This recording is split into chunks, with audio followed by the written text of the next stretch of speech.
If you've been using a band around your knees, you need to reconsider being born.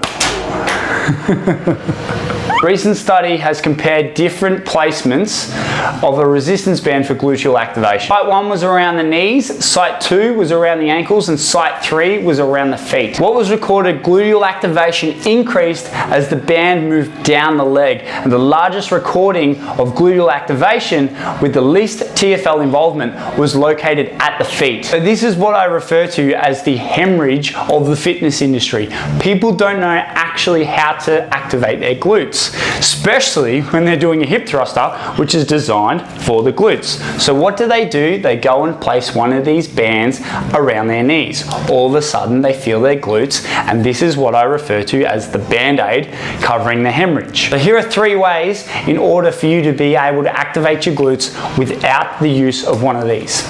Number 1, create 3 points of contact on the ground, screw your feet into the ground, which is called external rotation, which is generated by the glutes. And then it should feel as if you're pushing your feet out of your shoes.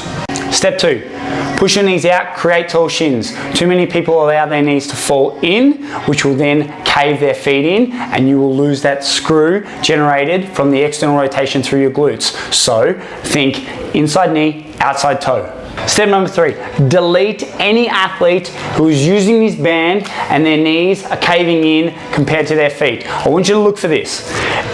Look at their foot position. If their inside of their knee isn't tracking towards the outside of their toes, i.e. they're pushing their knees out against the band, then you know that this person is covering the hemorrhage, i.e. not being able to activate their glutes, with the band-aid, the resistance band, in order to make some form of glute gain or sell your product. Actually, you know what you could do is you could tag them in this short clip so they learn how not to use the band-aid to fix their hemorrhage.